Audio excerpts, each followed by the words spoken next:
All right, welcome to another episode of Piecing It Together, the podcast where we take a look at a new movie and try to figure out what movies inspired it. And today on the show, we are going to be talking about To Dust. This is an episode we recorded back when it was in theaters. It was only in theaters for a couple of weeks, so we decided to hold on to it for the VOD release. And it is finally out on VOD, and we are really excited for people to finally be able to see this movie. Because, you know, with the limited release, I don't think a lot of people really got to see it in the theaters. And honestly, this is one of my favorite movies of the year so far. It's from director Shawn Snyder, and it's about a Hasidic Jew whose wife dies, and he's having real problems dealing with trying to imagine what is going to happen to her actual body when it is buried in the earth. And it's very weird, very dark, but also very funny. And he seeks out the help of a community college professor played by Broderick in a very ridiculous role. But he seeks him out to help him, you know, figure out what's going to happen to the body. And they kind of go on this journey to learn about decomposition together. So it's a very, very unique movie.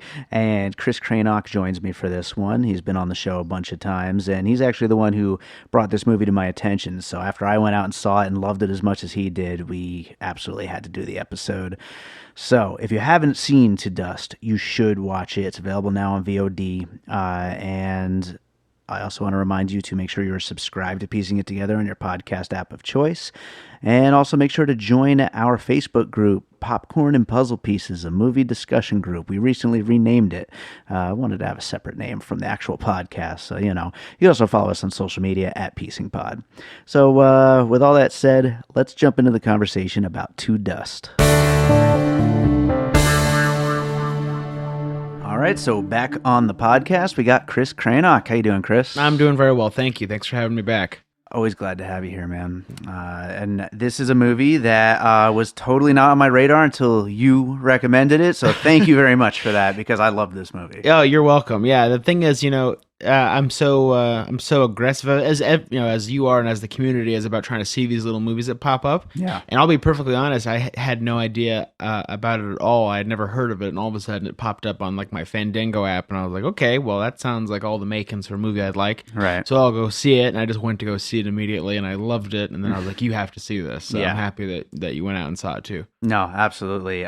This movie has so many of the things that I like, from just the weirdness, the awkwardness, the creepiness, the dark comedy, the Jewish mysticism. I love everything in this. I mean, it's such a weird and unique movie. It's so much fun. Yeah, that's one of the things that I liked about it most, is that it really was weird. Yeah. But you know, that's the thing, is like, it's almost easy to be weird, but it's really hard to be weird and good. Right. And it somehow didn't let its weirdness overwhelm the movie. Especially with a concept that, like, as soon as you start to describe it, it sounds like you're like setting up a punchline for a joke that's gonna be like one note joke, and it's never gonna go anywhere. Right. But yeah, no, I mean, I feel like this movie had stuff to say. It had a reason to exist, and it was definitely a success in my book. Really unique film. Probably one of the most, I mean, it's still early in the year, but it's definitely the most unique movie I've seen so far. Sure. And I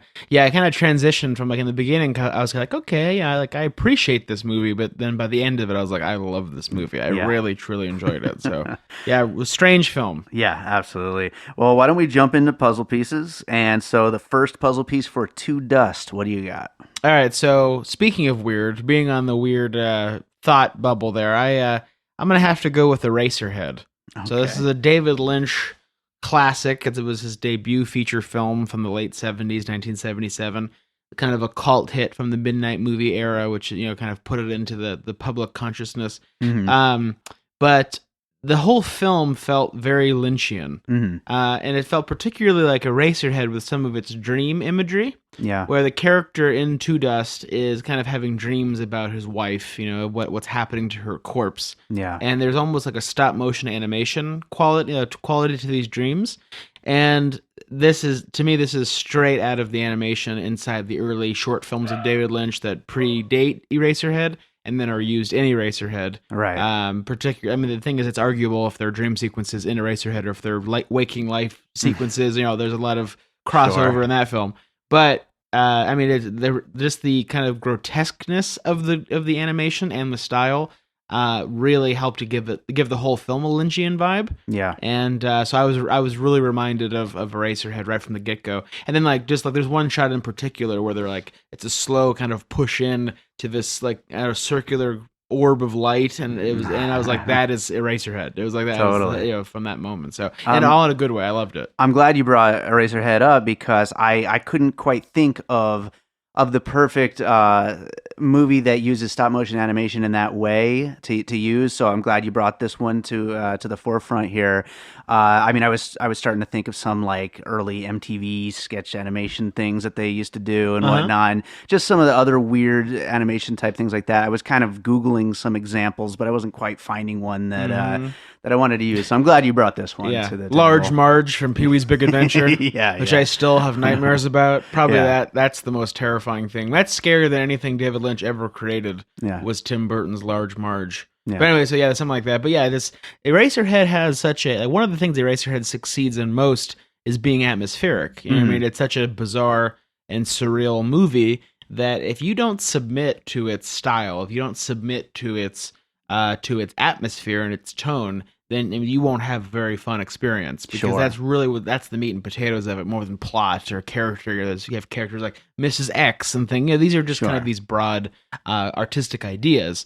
So if you don't enjoy the atmosphere, then that's the end of the movie, in my opinion. Sure. So when I think of To Dust, there's so much more. It's more of like a contemporary plot-driven story with great character development, and yet there's all this like Lynchian, atmosphere kind of snuck into it. Yeah. And it really is creepy. I mean, the movie is, like you said earlier, it's funny, it's dramatic, it's scary. Like there's all those things wrapped into one, which makes it so unique. Yeah. But the scary elements, I think, kind of call back onto a Lynchian quality. And those scary elements, they're so appropriate for that feeling of just like scared of like what happens to the body after death, which is the theme of the movie and whatnot. And so it's like it kind of mirrors it, like the weirdness and darkness of the movie itself mirrors that feeling of not knowing what's happening to his wife, like him not knowing what's happening to his wife. And I just thought that was really cool too, the way they did that. Yeah, I mean, it doesn't seem like I don't know if it's a first time director. It might be his first feature film or his second feature film. I'm not sure. But for someone who's relatively new to the game, I think he took a big risk with telling a story like this. Yeah. It had all these different and sometimes conflicting things and merge them together beautifully for this movie. Yeah. There's it's funny, there's not that huge chasm between horror and comedy that one would first think. They're both like the most ridiculous of the genres. Comedy is silly and sometimes horror is silly. Sure. So they actually are fairly close, and sometimes when horror movies are most successful is when they don't entirely take themselves too seriously. I know you're gonna laugh at me, but even in The Shining, we have the guy dressed up in a bear suit blowing a guy. Like there's all kinds of weird little surreal comedy in The Shining. Jack Nicholson's performance is kind of comedic in a way. So they live very closely together. But I will say that I haven't laughed at like a scary movie as hard in a while as To Dust. I was creeped out legitimately and then laughed out loud, and that is a weird thing to be able to get both so strongly. Anyway. That's awesome. I love that description. I think that's great. Before I move on to my first puzzle piece, I was just going to give myself a quick plug here because while I was searching for stop motion animation, dark, creepy, weird stuff, I found my Back Into the Dark video listed as one of the best ones. Well, that's awesome. I was like, holy shit, that's pretty cool. That's pretty awesome. Congratulations. Yeah, it's a nice company to keep. Creepy company. I like it. Exactly. That's cool. Well, I'm going to go with my most obvious one up front, which is the Coen Brothers' A Serious Man, which also has that Jewish setting, deals with that Jewish mysticism, has a really dry sense of humor, and just dealing with that feeling of incompleteness despite having the spiritual angle, just not being able to really tie everything together into your own life. And I just thought that was so interesting. Also, Dybbuk's. The Dybbuk! Come up, which I don't know how this is possible. I didn't know about Dybbuk's growing up. I wish I did, because they would have worked their way into some of my songs and stuff. But Dybbuk's that's a great word. Well, it's funny, I wrote something recently where I made a joke where a gentleman, this is a very weird thing, it's going to be hard to fully understand, but a character observes someone and mistakenly thinks they're a rabbi, and they're not a rabbi. And the first guy says, "Well, I should tell you before we start talking that I'm an atheist." And the person who's misconstrued as a Jewish rabbi says, "Most of the Jews I know are atheists. It's really about community." Yeah. So there's like, so true. I feel like a lot of, I've met most of the Jewish people I've met in my life have been secular Jews that are involved in the community. And so the culture maybe doesn't come up. Yeah. This Dybbuk, this probably one of the most supernatural elements of the faith, is probably left on the doorway. I went to Sunday school every week up until my bar mitzvah. Wow. I didn't learn a thing. You know what I mean? But I'm sure that's true for most faiths. I don't know. Yeah. But I don't learn anything. You're only seeing a fraction of what's going on there. I learned the words, and that was the end of the story. Yeah, Serious Man's on my list too. Yeah. I was gonna say, so it was on my list. I was mentioning it because of the Dybbuk thing. Yeah. Because for Serious Man, for me, it was the first time I was introduced to a Dybbuk, and I loved the idea immediately. I was like, okay, we have basically a Jewish zombie. Yeah. And I'm like, I'm into it. So no, I really enjoyed that, and I think that I like that they incorporated the Dybbuk lore into the story of To Dust through the children. Yes. That they were uncertain about if their father is possessed by the spirit, or if he himself is a Dybbuk, which essentially is kind of like a spirit that lingers. It's almost like a ghost and a zombie kind of combined. Sure. Yeah. And they typically are like Hasidic, type Jewish people. So it's really interesting, weird myth. Yeah. And one of my favorite scenes of To Dust is when they're speaking to his foot while the father sleeps, and they're trying to get the Dybbuk out. They're just like, get out, Dybbuk. They're like yelling at his foot.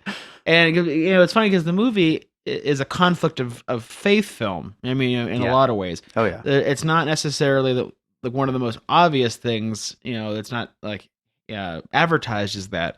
But the fact that it seems, I'm not Jewish, so as an outsider, what it seems, not being very educated, that the Hasidic faith is fairly strict and has these very kind of clear guidelines. Sure. And then from what I have learned after the film is that they're pretty private about the burial process and what exactly happens. Yeah. And that's like the launching pad for the entire film of like, this guy, he wants this kind of secular knowledge that his faith doesn't provide him. And it's not that he's really doubting the faith, which I think is an interesting slant. It's not that he's kind of losing the faith. Yeah. It's just that he's reached a point in his life where the faith isn't providing him enough.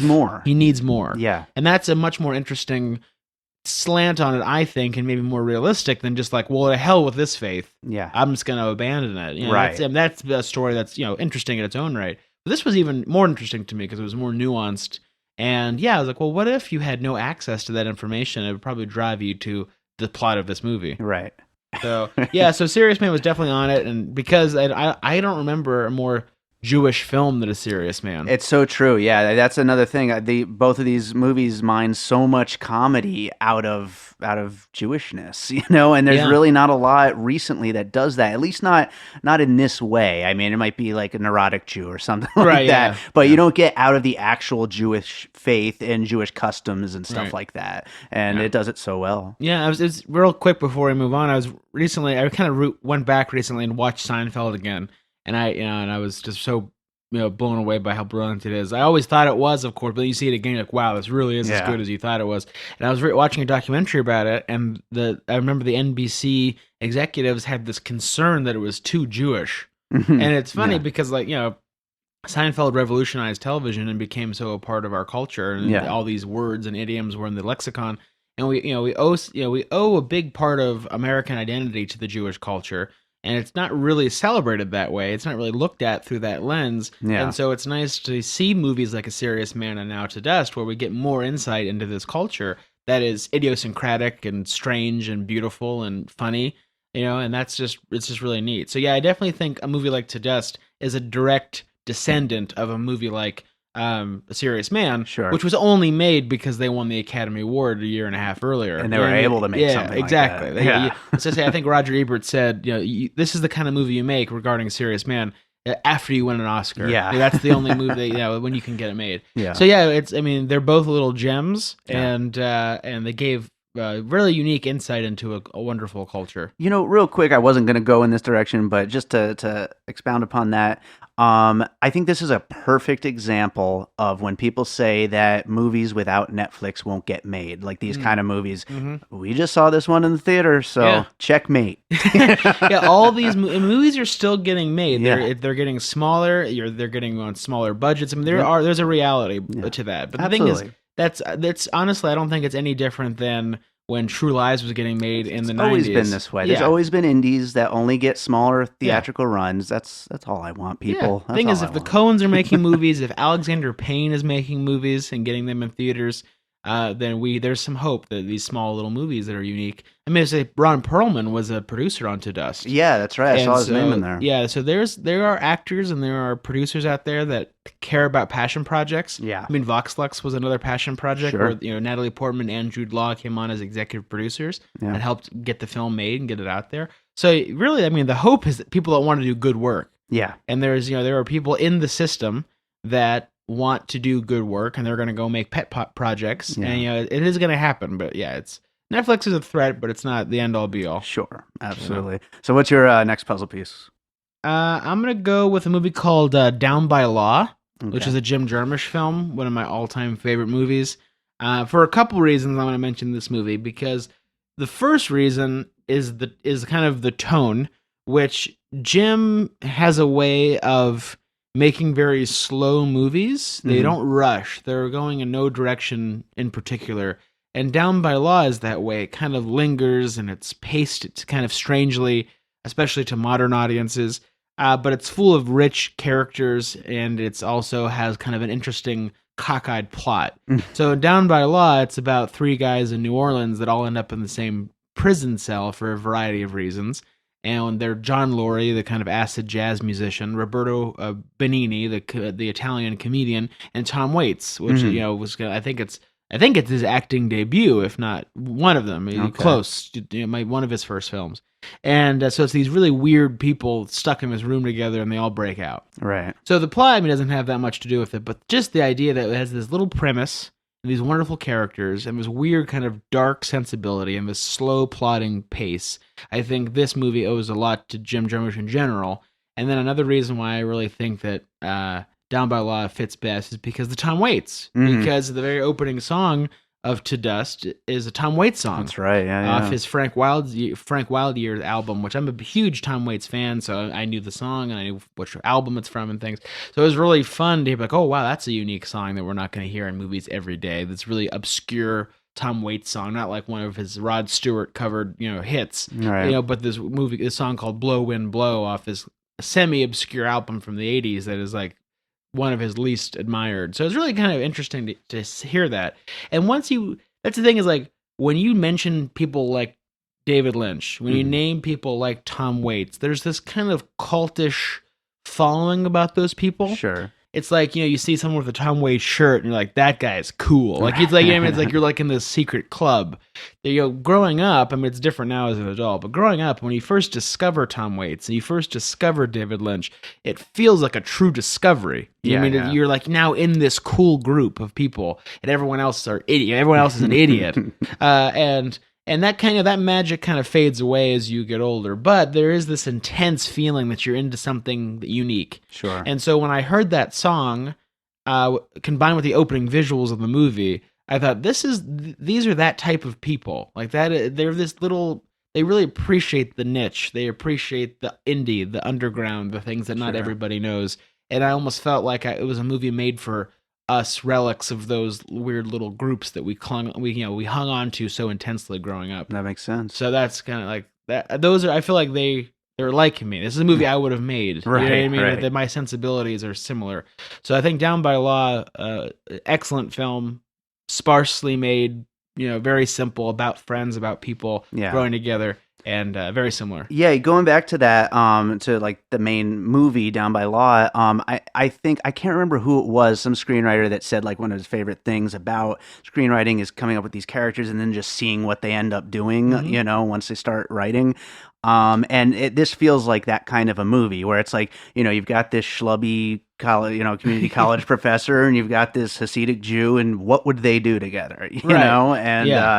And the story comes from there. That it's just such rich characters. Yeah, I mean it's the classic odd couple formula. You know what I mean? But it's taken to its extremes. I mean, this is the weirdest odd couple I've seen in probably a long time. Oh yeah. It makes perfect logical sense of why they'd actually get together.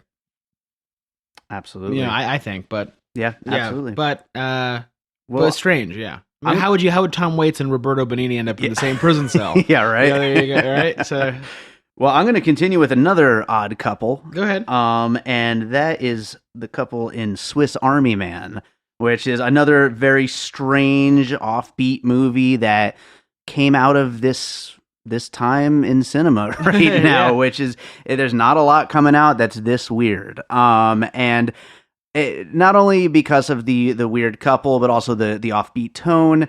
And then the parallel kind of continues along with the issues of mental health, I think, but in a different way. Whereas in Swiss Army Man, he's clearly he's kind of like delusional and whatnot. And this, it's more of grief-based mental health issues. But you're still dealing with characters who are having a real tough time of the world, you know, and related to death. Yeah, and related to death, absolutely. And this friendship that arises helps them through a really difficult time that has come about because of death. Absolutely. Yeah, I think both movies in a way are about grief.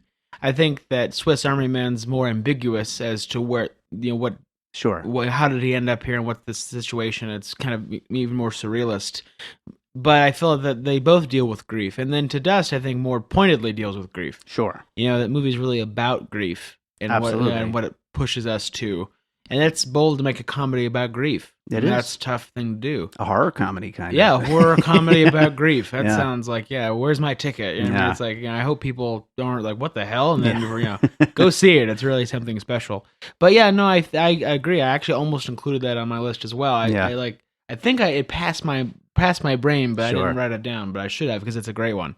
Yeah, both to do with corpses, both to do with kind of this unlikely friendship in the face of death. Some weird animation parts and whatnot. That's true. They actually share quite a bit. Yeah. I was very fortunate. I was able to, I attended a filmmaking summit, and the filmmakers of Swiss Army Man were there. And I had an opportunity. Yeah, the Daniels, exactly. They started on YouTube. They're like YouTube sensations, and so we both started at the same time with like the 5D Mark II boom with that, the Canon camera boom, where all of a sudden we could, make quote unquote cinematic looking stuff for like $3,000. Sure. So we had a lot to talk about, and they were very sweet guys that were very sensitive. The Swiss Army Man's very silly and gross and ridiculous, and definitely something that comes out of like the YouTube generation, but it's also very sweet and sensitive and has a lot to say. And they are like that. They're very sensitive and very perceptive people. It seems like they would be. Yeah, they were very, very kind and very, very open, and they wanted very communicative. They wanted to discuss things, and that was what you could tell they were passionate about it, and that kind of bled into their film. And I definitely think that To Dust must have been made by really passionate people. A movie like that doesn't get made without a true curiosity. Yeah. Curiosity is a great word for it. Because I don't know really what happens to a dead body. No. I do now. Never really thought about it before, but here we are, I mean, the thing is, that's the other thing, is that someone else's death often is a mirror for our own demise. The clock's ticking, and we do a great job of ignoring that fact every day. But, when someone else dies, it does confront you with your own mortality. And especially when a loved one dies, I think that you worry, you're like, because I'm an atheist, so I don't, I think they're just in the ground and that's that. Yeah. And that adds, to me, that's comforting. It gives me a certain solace. But for people of faith, if I'm trying to be as empathetic as possible and put myself in other people's shoes, I would be confused being a person of faith. I would be frightened for my loved ones. And so I really felt connected to the story of To Dust because, I wanted to know I wanted the mystery to be solved, and the way the character did, but I just knew that there was never going to be a true satisfactory answer. So that's interesting. There's I forget who said it, but they asked a filmmaker. They said, did you find the answers? And he said, no, they don't have any answers, and that's why the questions are so interesting. Yeah. So that's kind of the movie. Absolutely. What's your next puzzle piece? I'm gonna go. I'm stuck with my Tom Waits thing here. I'm gonna make a movie. A movie called Wrist Cutters, a love story. You remember this one? I do. I did see that a long time ago. Yeah, it's weird. It wasn't great. Yeah, I didn't love it. It was all right, but it had Tom Waits in it, and that helps a lot. I mean, that's good. But Wrist Cutters is kind of a supernatural movie about suicide, where they cross over, and there's kind of Tom Waits is kind of like a guide, and there's kind of Dante parallels and stuff. So it's a little bit more surrealist than To Dust. But it's funny, when I read about To Dust briefly, I just looked up a really fast synopsis before I went to go see the movie, and it had it described something like they were going on a journey into hell. And I don't know who wrote it that way or where I read that, but I was expecting something more literal, something that was something where they were going to hell. And it was not that. It was a journey totally in our world. Sure. I imagine made possibly from a secular viewpoint. I don't know if the filmmakers were particularly spiritual or religious, but they, because I don't know. I mean, it's just total speculation. I would imagine they grew up around it, but maybe weren't in it themselves. Because they were more objective about it. I mean, they're coming from an objective secular mindset, I think. I don't know, but yeah. So when I looked at Wrist Cutters, I think the subject matter obviously is connected for death and things of that nature, and the journey element to it, but also too kind of more nuts and bolts, the pacing of the movie. Wrist Cutters is kind of a oddly paced movie, and it's not wildly laugh out loud funny, but it is a comedy. So these kind of weird jokes and zingers come along, and the movie kind of plods about. And so I saw similarities from that as well into To Dust, which is, I think, a more successful attempt at that type of structure, that type of pace. Because at first, in fact, I mean, I'll just be honest, at first I was very uncertain about how I felt about To Dust, because it was paced kind of strangely, and some of the jokes didn't quite land, and I was like, is this funny? Is this not funny? How do I feel about it? And before I tried to intellectualize it, I was okay, well, let's just submit and see the movie and see what happens. I try to always stop myself before I make any judgment 5 minutes into the damn movie. You know what I mean? It's hard to resist sometimes. You're I don't like this, and then you're like, wait a second, let's give it a break here. But anyway, that's I kind of I was like, oh, this is kind of a weird pace here. I don't know. But then it ended up, I think, really working. And Wrist Cutters, it worked less so. But it's similar kind of pace. Slow, plodding, kind of methodical, with this kind of dark string of humor. And I think To Dust was just more successful in its humor as well. Yeah. It's funny. I'm just trying to remember Wrist Cutters. It was so long ago. And the one thing I really vividly remember about that movie is that there was a string of time for a year or two where anytime you turned on demand, it was the first thing you'd see when you turned it on. Yeah, it was like Shawshank Redemption on TNT. Yeah, exactly. Yeah, that's funny. Yeah, it's one of those movies that probably didn't get a big theatrical release, but they put it on demand. They played the crap out of it all over. Yeah, right on. Well, my next puzzle piece has to do with the main character Shmuel's. Is it Shmuel? I think it's Shmuel. He calls him Shmuley. Yeah, Shmuley. With his with his search for the answers, which is what we've been talking about this whole time. But it's The Fountain from Darren Aronofsky. Oh, one of my favorite movies. I love The Fountain, and it's just that search for answers that is just impossible and just really kind of drives you to the edge of going crazy. And to burying a pig. Yeah. To burying a pig. Yeah. To stealing a pig. Yeah. Naming the pig, and then forcing Matthew Broderick to kill it. Poor Matthew Broderick. I know, man.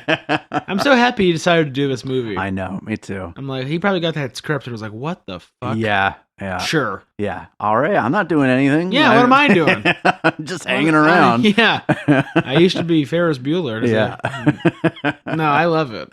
Yeah. But yeah, no, the Fountain is a movie that I absolutely love as well. And it's anytime I could bring it up, it's it was probably the first piece I thought of other than A Serious Man, just because, just watching this poor guy like just really like struggle with these questions and trying to find a way to reconcile, death for himself. That's true. I mean, it's just such an underappreciated movie, The Fountain, and Darren Aronofsky. He's such a hard filmmaker to put your finger on, which is why I think like some of his movies like go unnoticed. Like he made Requiem for a Dream. He followed that with The Fountain. He followed that with The Wrestler. Yeah. And you're like, what? And then he did Black Swan. Then he did Noah. Yeah. And God, I love Noah. But anyway, so he's a really bizarre, off-the-wall type of film director. He takes a lot of risks. I don't even like all of his movies, but I just appreciate what a risk they are all the time, that they're different and that he has something to say. So I really appreciate him as a filmmaker, even more than I like him. And although I do like a lot of what he does. And it's funny, it's just a kind of an underpraised movie, but definitely connected. And also, real quick, I wanted to mention, because you said Serious Man again, I almost forgot something to say with The Serious Man. Sure. Which is that, I mean, this is something I think is directly from A Serious Man. In that film, we get Jefferson Airplane, right? We get this 1960s music. Yeah. We get lyrics repeated. We get the song on the soundtrack. It's kind of like this weird clashing of cultures, right? We get like the hippie movement, which is kind of seeping into this more traditional Jewish life. Yeah. And then we have the ultimate extreme of that with the Hasidic Jew in this film, in To Dust, I mean. But then you also have Jethro Tull. Yeah. Which the Matthew Broderick character is obsessed with, not necessarily obsessed with, but a fan of. Yeah. Likes to burn one too. Sure. Absolutely. And so I think there's really a close parallel that was either consciously or subconsciously inspired by A Serious Man with like that juxtaposition. You know what my favorite part about the Jethro Tull in this is how that song was playing through the whole thing, and they'd never bring it down in the mix or anything. It's just like you're in this room and Jethro Tull's just blasting like in the room. Exactly. I love while he that. chokes out a pig. Yeah, while he chokes out a pig. Yeah, and that was one of the that scene reminded me of, this is not a puzzle piece or anything, but like this, just when I watched that scene of him choking out that pig and listening to that song, I was like, okay, this is my James Franco playing Britney Spears on a piano like scene of this year. Because I remember watching Spring Breakers and he's playing Britney Spears and they're all dancing around with like ski masks and machine guns, and I was like, well, this is the weirdest and best scene I'll see this year. There's not going to be a weirder scene than this. Right. I'm just going to suck it in. And then when I watched Matthew Broderick Murder a Pig, which is Jethro Tull, I was like, well, here's my James Franco playing Britney Spears scene. Yeah. Suck it in. Breathe it in. And so there you go. That's it. When you can pull a scene off like that, then you've done something. Yeah. That's hard. That's special. That's special. Anyway, I'm sorry. Go on. No, that's all I got. What do you got for your next puzzle piece? There's another movie called from 2009. This is a movie called Tickling Leo. This was a really kind of underseen indie movie. It's more of a drama about the Jewish culture. It's about a guy who kind of holds some secrets close to him from the Holocaust era, and then his three generations of this Jewish family kind of slowly uncover what happened in that time period. It reminds me of To Dust in the sense that, of course, it's about the Jewish faith and culture, and it gives us more insight into that, which I think is rare and interesting. But also just the fact that it's kind of like this weird little indie movie. There's kind of something that they share that it doesn't follow the more traditional method of storytelling because it's indie. Right. It doesn't have the big budget demands that we need to get $500 million, on a theatrical run, for it to be considered successful. Sure. So just a more unconventional approach to storytelling for Tickling Leo. I love the title, Tickling Leo. It cracks me up kind of. It's not funny, and then it just gives us more insight into that culture. Interesting. Yeah. No, I hadn't heard of that movie. It sounds interesting. It's good though. Yeah, it's really good. You check it out. Right on. Well, cool. Well, my next puzzle piece, this one has to do specifically with Matthew Broderick's character, and that is Alexander Payne's Election. Yo, yeah. Yeah, which, I feel like his character could be Jim McAllister grown up 20 years later after getting run out of town, I think so. Yeah, this could be his new identity that he has started in his life as a community college science teacher, not a very good one, and but he's got that exact same schmucky energy. Yep. it for someone like myself who absolutely loves that movie. I love Election. Me too. So good. I'm a big Alexander Payne guy. Yeah, I this feels in many ways, at least the Matthew Broderick stuff feels like a spiritual sequel to that. You know, Sure. Obviously the rest of the movie is very different, but at least in the character wise, he's pulling from the same source, I think. Yeah, I was gonna say, I'm not sure if that is the limitations of Broderick's range, or no, I'm just kidding. But no, I agree. I think thing with Matthew Broderick is like he peaked as like the coolest character that ever existed as a young guy, Right? And then somehow he's been just so emasculated. I've never seen such a weird drop in persona before. Yeah. And I've never. He's a really kind of an enigma. He's really interesting of what his public perception. Yeah. Now, I'm not saying anything about him personally. I Sure. don't know anything about him. I'm sure he's just a normal guy. But just from how we've perceived him over time is very odd and strange to me. And yeah, and I remember it being refreshing when I saw Election that it was in such a bold movie. Yeah, you know what I mean? It's kind of a ballsy film. Oh yeah. And so yeah, no, I agree. When I saw him in this, I was like, okay, well, there's that character where it's like just this weird nerdy loser. Yeah. But he's really on the cusp of like losing it into dust. Like his opening scene, he like pushes the projector off the thing. Yeah. It's like I've never seen such a like he starts at the basement in this film. Like he starts like he has nowhere to go but up. Well, that's what's so interesting too, is that it's the other character who's having the crisis, but he is clearly not in any kind of a good place to begin with. No, honestly, it was a step up for that character to murder a pig. Yeah. Yeah, that's when he did something. He did something. That was his Tuesday night. Yeah, and that shit was better than the previous Tuesday for that character. I feel that's obvious. That's a really good way to put it. Yeah, he's smoking weed. His landlady's like very sound conscious. Like, don't raise the volume. He's living in fear. In his very weird woman's robe. Yeah, there's a lot unexplained about the character. Yeah. There's a lot unexplained about that character. Yeah. And I also like I really bought the subtle transition where the Broderick character was now on board to go on this journey. Absolutely. And that's the thing is like, as a screenwriter and as a filmmaker, you're like waiting for those beats because I know them, I study them. It's like, okay, I need to break this up so that this plays and this works. So I often have an academic approach to scripts because I know how they're structured. It's kind of, I think I've said something like this before, but it's like a comedian that hears a million jokes. Like when you hear the beginning of a joke, you almost know how it's going to work because just structurally you understand it. And so like, it's really nice for me anyway, not that I'm like a master screenwriter, but it's nice for me to like buy those moves. Yeah. You know what I mean? It's like, I'm like, okay, starting out. I know that Matthew Broderick has to then be on board some way, shape or form. Yeah. That the whole first act is bullshit, that he's like, oh, I don't want to do it. And he's reluctant. He's going to want to do it. Absolutely. So I know that's coming. And I mean, so does most of the audience. I mean, no one's dumb. We know how these movies work. And yet when that moment comes and it's so organic and it feels real and it's plausible why his position would change, that was a nice thing about this movie. I really bought his interest. And I think it's because they laid that kind of groundwork, even though it was ambiguous, that this guy didn't have a lot going on. He's kind of at a weird place. Yeah. And so when he has like this excitement in his life, that's really why I think he does it. He does it for excitement purposes as well as sympathy. Yeah. I bought it. And that was cool. Absolutely. I couldn't agree more with that statement. Yeah. Well, right on. What's your next puzzle piece? So I'm going to return to something you said a little earlier, because I read a couple of reviews after the fact of Seeing to Dust. And it kind of said something that I don't necessarily agree with, kind of. So let me stop my preamble here. It's a movie called Being There.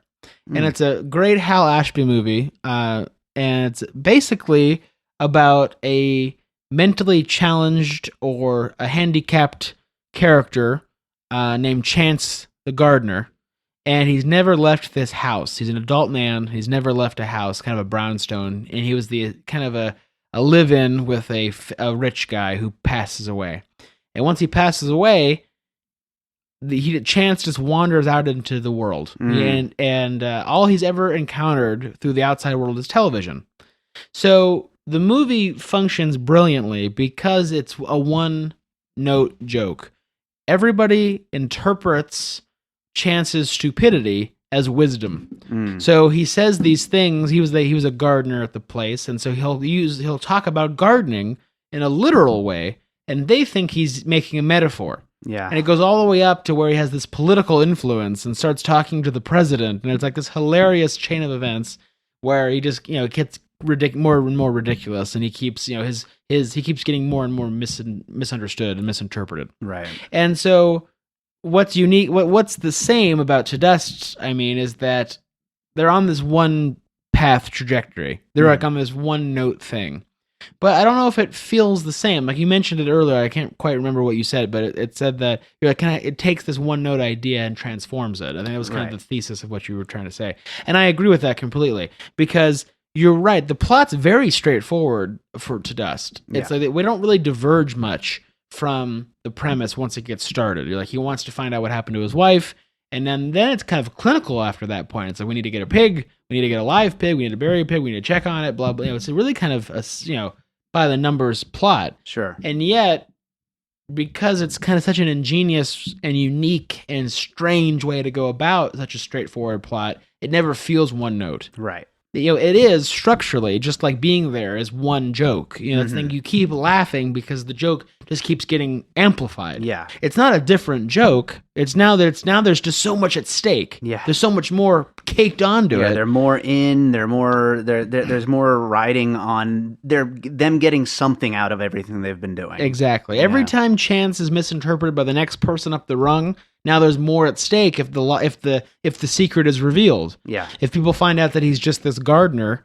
then oh my God, now there's a mountain as opposed to one misunderstanding. There's like 30 people that would be disappointed that would have to reevaluate the last month of their life. So the same joke works again and again and again and again. Yeah. And I feel like that To Dust has a similar momentum. Right. There's like more and more at stake every time they go down this rabbit hole of finding out what happened and take more and more extreme measures. So yeah, it's just kind of interesting. It's very simple, very straightforward, and yet it builds beautifully, and then it's funny. It's very funny. That's a great one. And I'm trying to remember if I've ever actually seen Being There. I certainly know of it, and it's one of those classics that I probably saw a long time ago. But Peter Sellers. Yeah. No, I'm pretty sure I saw it a long time ago. But no, that's a great one though. I love what you're saying there about the continuing to build off that one thing, and it keeps gaining momentum and whatnot. I think that's really cool. I like it. Cool. Right on. So I only have one more puzzle piece here. And this one I actually wrote down for you after I knew you were going to be my guest for this episode. Yes. And that is 2001. Oh, Space yeah. Odyssey. Man, okay, wait. Shh. I'm going to shut up. Tell me. Go. So, okay, now this one is a little bit theoretical of a puzzle piece, okay? Not shocked. Yeah, so in theory, I imagine Stanley Kubrick is trying to answer big, unanswerable questions for himself with the movie. Sure.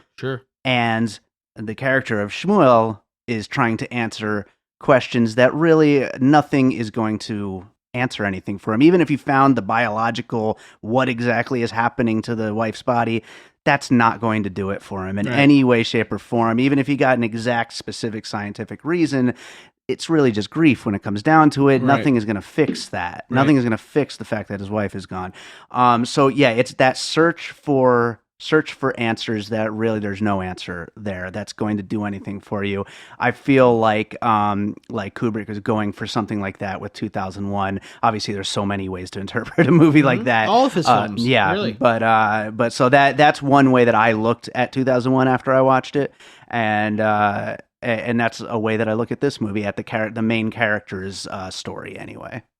You've made me very happy, David. There you go. I passed. Well, the thing is, and if may I add something to that? Sure, please do. So, in a lot of ways, I think you're exactly right, because, Stanley was another person that was, on record as being a secular person, didn't have, didn't really have a strong religious influence in his life personally as he grew up and was an adult.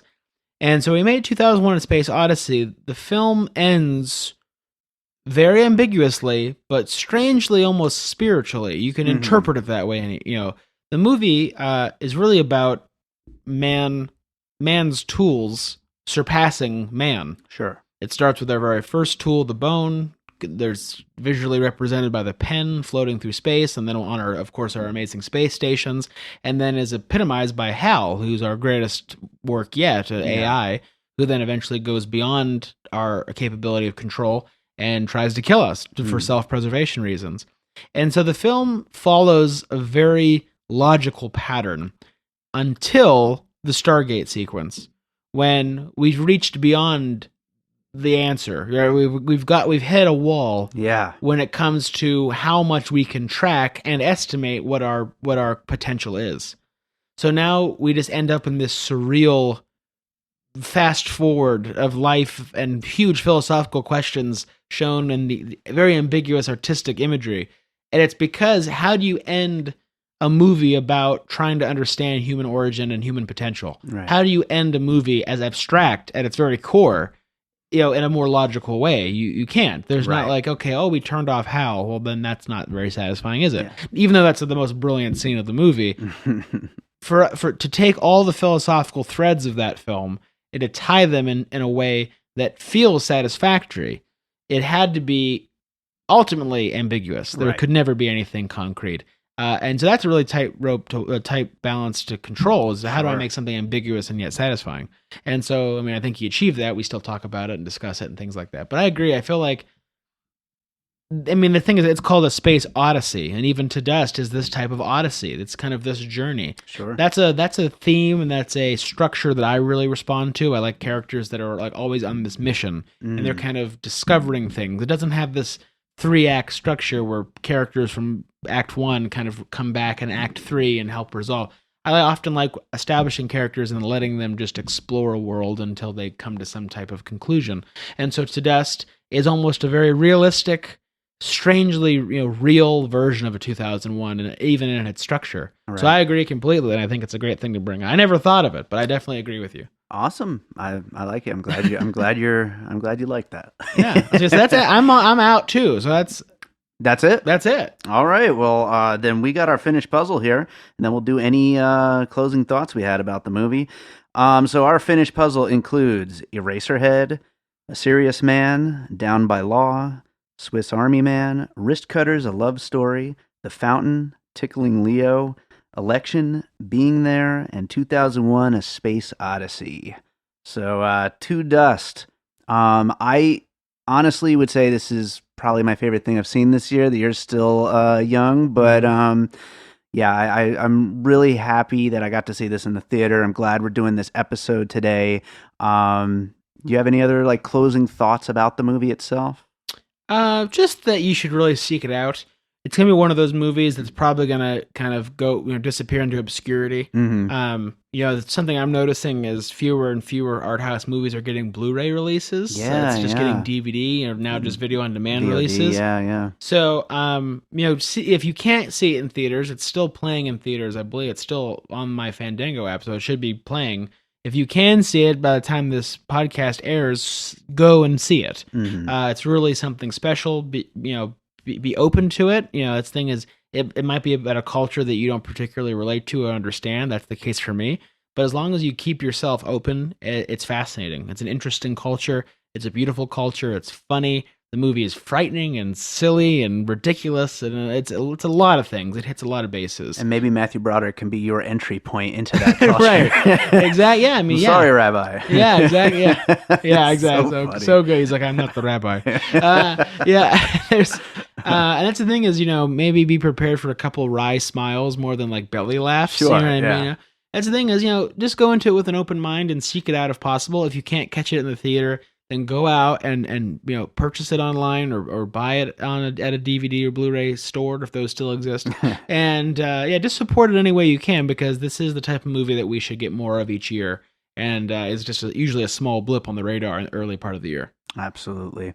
Well, Kris, I'd love you to do some plugs, and also, you have anything you've watched recently that you'd like to recommend? Oh man, so much. So I've been on a theater binge recently. I've had the opportunity to actually go.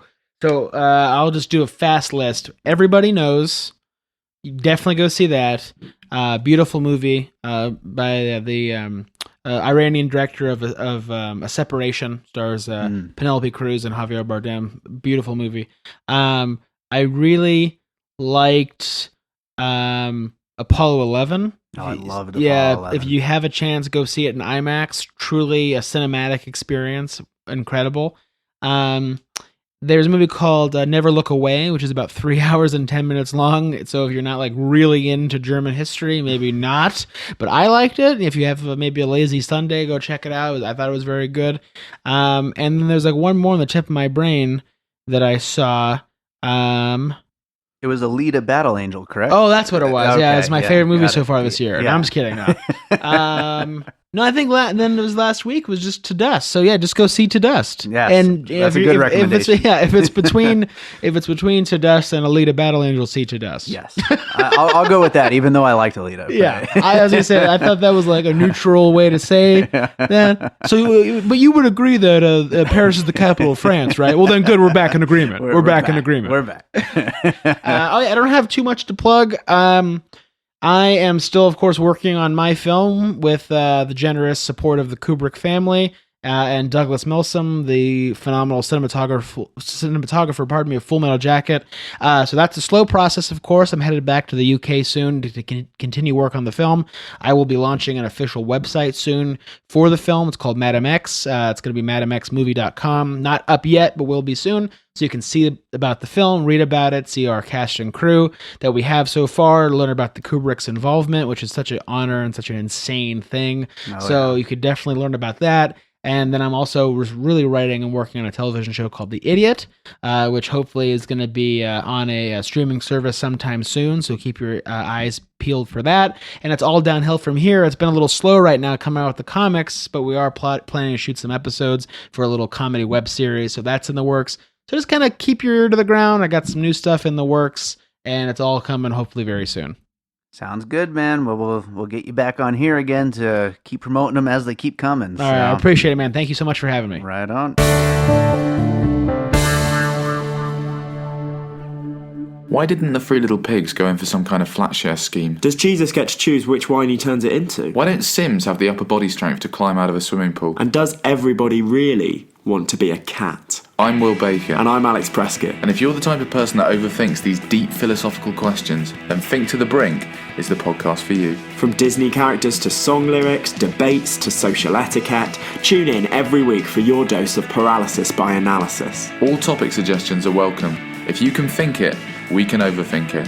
Think to the Brink. Available on all podcast platforms. All right, so that does it for today's episode of Piecing It Together. And I included that ad for Think to the Brink because it is a podcast that I actually do listen to. I enjoy it quite a bit.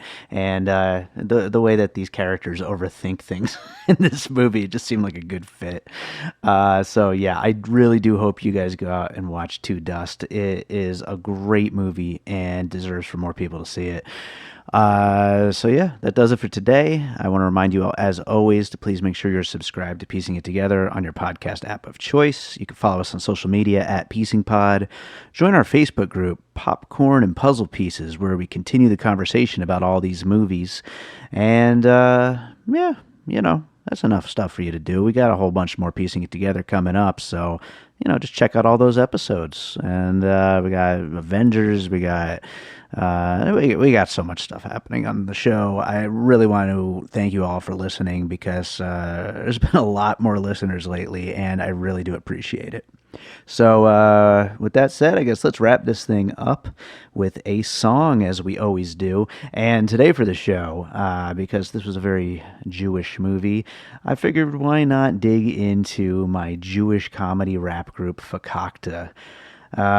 This is a group that's kind of now defunct. We've ended the group as of now, but from our last album, You Took Us for Granted, there's a song on it called Bagel Jews, and it's about how we're Jews, but we're not super Jewish. We're just kind of Jewish, but I figured it would be a good fit for an episode like this. So enjoy Bagel Jews, and we'll be back next week with more Piecing It Together. MCFL in the house, y'all. BOCARATON. That's the way we do the heap call, and you'll find me at the deli.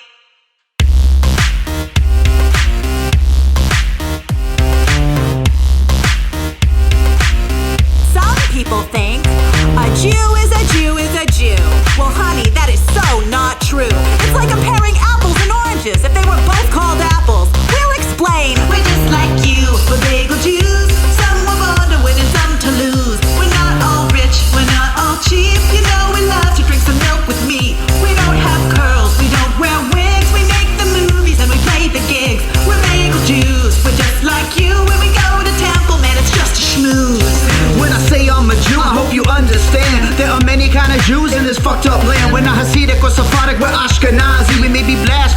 but we're not down with Nazis. We're killing suckers with rhymes, not killing chickens at Crown Heights. I'm driving and I'm rocking on a Friday night. On my way to a drive-thru for a bacon cheeseburger. You starting to get the picture, you're a real good learner. Netflix, HBO, and the silver screen. It's all the members of our tribe that's behind the scenes. No curls are hanging from the side of my face, but I got a lot of curls on my head and my nuts. Jewish Dave is in the house, y'all.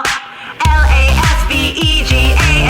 That's the way we do the heap call, and you'll find him at the deli. All my homies in Alabama, Texas, Bible Belt. They think we're all rich and make a ton of gelt, but there's a big difference they don't understand. They think we're all from some far-off foreign land, that we all wear black and that we all have horns, and that we made Jesus Christ wear a crown of thorns. But I was made in America. I don't know about you. We're not religious. Just call us bagel Jews. Like you, we're bagel Jews. We eat the bacon and we drink the booze. We don't have curls, we don't wear wigs. We make the movies and we play the gigs. If you're confused about bagel Jews, we're doctors here to keep you amused. We're bagel Jews, we're just like you. When we go to temple, man, it's just a schmooze. Bitches, let your hair down. All my bitches, let your hair down. Bitches, let your hair down. All my bitches, let your hair down. Ami Dog is in the house, y'all. GOASTC, the shining sea. That's the way we do the heap call, and you'll find him on the decks. Right about now, we're about ready to blow up the spot. Watch this. Watch this.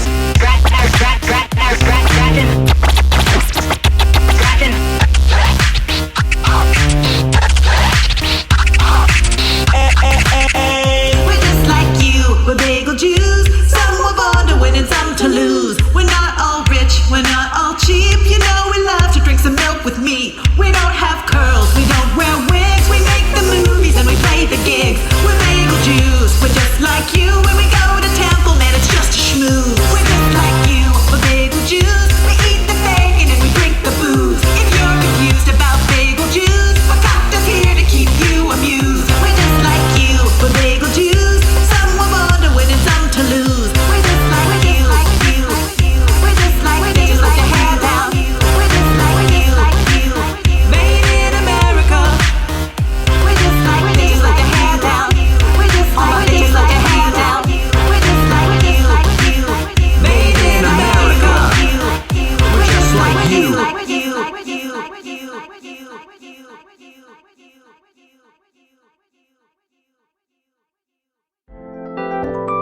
And all points west.